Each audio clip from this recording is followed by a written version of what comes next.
Welcome to Bed Crime Stories Podcast. I'm your host, T. How's it going, everybody? Hope you're having a great day. Quick favor, if after listening to and or watching the video you find you enjoyed it or learned something, please hit the like button and consider subscribing.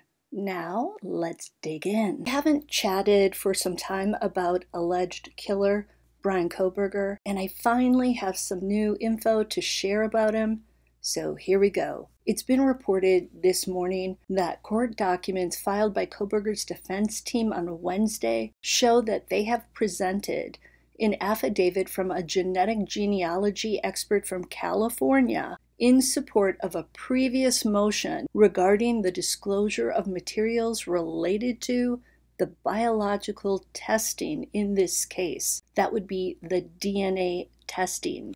The documents say that granting Dr. Leah Larkin access to the data and methods used to identify Kohberger as the perpetrator will allow his defense team to 1. Check to see if investigators complied with Department of Justice policies. 2. See how a DNA sample was handled from the time it was collected through its forensic genetic genealogy testing. 3. To see if there was a use of loopholes and violations of the terms of service to the various genetic genealogy databases that the DNA was submitted to. Defense also wants to review the process of what's known as a single nucleotide polymorphisms profile creation, the use of the profile. So what I think all that means is the defense wants to know how the touch DNA that was found on the leather sheath on victim Madison Mogen's bed was handled.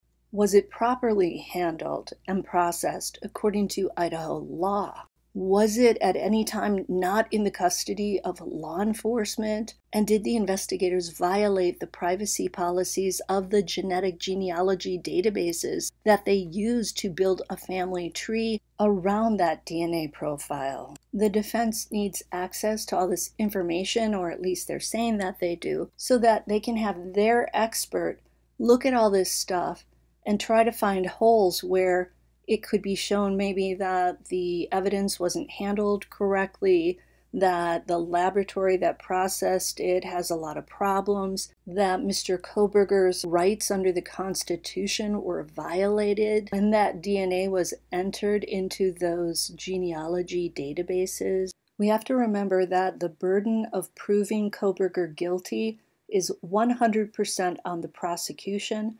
The defense does not have to prove that Kohberger is innocent. All they have to do is show that there's reasonable doubt as to his guilt. So we can see from all of this how the defense team is going to try and create reasonable doubt. This is all part of the dance between the prosecutors and the defense as they work their way toward a trial. Moving on to some new information about Bryan Kohberger's behavior while teaching and studying at Washington State University in Pullman, Washington. 2 fellow graduate students of Kohberger's at WSU recently spoke with ABC News under the condition of anonymity, and what they shared, if true, adds more color to the portrait we have of Kohberger while he was a student and a teaching assistant at the university. One of these students claims that Kohberger treated female professors with disrespect and made one female classmate uncomfortable by asking her out repeatedly. I'm assuming she in turn repeatedly said, no thank you. The other student who spoke to ABC News was in the same criminology program as Kohberger, and this person claims that he lacked respect for people's boundaries. The student also described Kohberger developing a crush on a female in the program. I'm assuming she's the same one we just talked about, and he kept staring at her. This person said that Kohberger's treatment of this woman led the other students to make a point to never leave her alone with him. You get the feeling that Kohberger, just like it's been alleged he did in middle and high school, didn't accept the female's rejection. Now, that same grad student also told ABC News that Bryan was sometimes, quote, rude and condescending, and capable of becoming angry over seemingly minor issues, like being docked a point or two in class. And listen to this. This person stated, Kohberger's face would turn bright red, and he clenched his fists until his knuckles were white. End quote. What the fuck? Who acts like that in grad school, especially when you're a teaching assistant? It sounds like if all this is true, Kohberger was slowly imploding the whole time he was at WSU, perhaps losing his ability to hide his dark secret self. I'm reminded of the spoiled brat character of Veruca Salt in Charlie and the Chocolate Factory, who screams, "Daddy, I want a squirrel! Get me one of those squirrels! I want one!" Maybe this explains why Kohberger's hands always seem to look red in photos. Perhaps he's always clenching those fists when he's angry or stressed. I'm a tightly wound person, and people often have to remind me to loosen up. I've awakened many nights to find my fists clenched. Criminal profilers said early on that whoever committed this crime in Moscow, Idaho, was likely living a very regimented lifestyle. Pure speculation here, but I bet Kohberger suffers from jaw pain from clenching, and I bet he sleeps with a mouth guard. Curious minds want to know.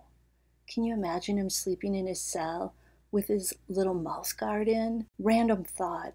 Do you think incarcerated people with sleep apnea get to have their breathing machines with them in prison? I need to research that.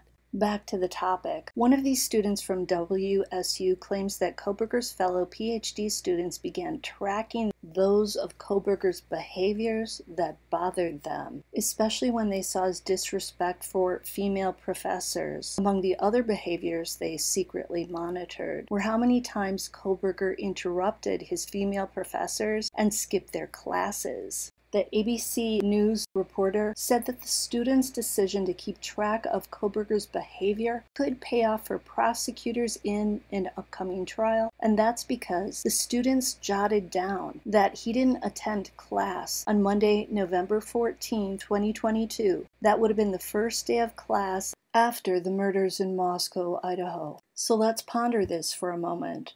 The 4 students were harmed in the early morning hours of Sunday, November 13th, starting around 4:08 a.m. The savage, frenzied attack continued until around 4:20 a.m.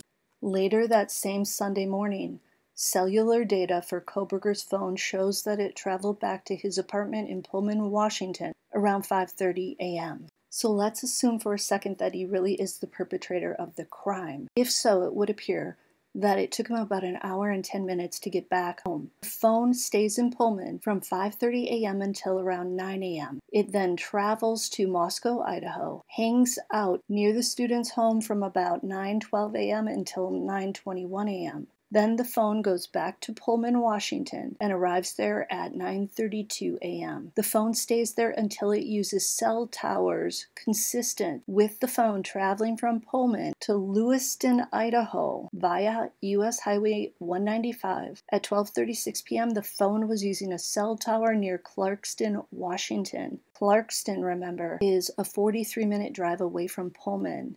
Cameras then captured Bryan Kohberger walking into and through an Albertsons grocery store in Clarkston. He was seen exiting the store at 1:04 p.m. Then other cellular data indicated that Kohberger's phone was in Johnson, Idaho at 5:36 p.m. The phone then stopped reporting to the network from 5:36 p.m. until 8:30 p.m. All of this went down on the same day the crime was committed. If Kohberger is the perpetrator, then he didn't get much sleep that Sunday.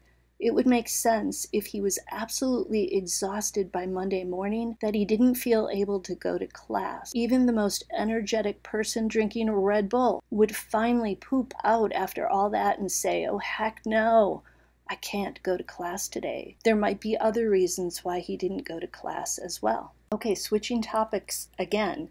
Now I want to tell you what criminal attorney Sarah Azari said about Kohberger's rather bizarre alibi. She was interviewed by Brian Enton for News Nation.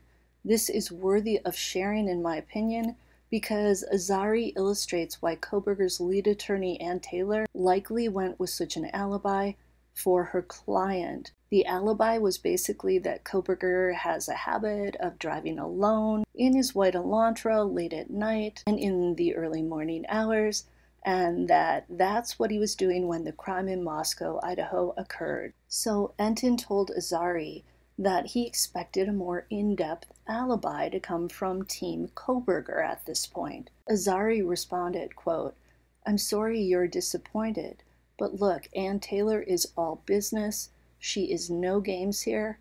I think we are used to seeing an alibi in the traditional sense, where it is, I was here at this time, and these are the people who can corroborate it." God, I hate that word, corroborate. This is not what she is doing. What stood out to me is that there is this new information, and we know that she is saying he was alone. Translation, there is nobody that can corroborate where he was, what he was doing at this time, and that he was driving around.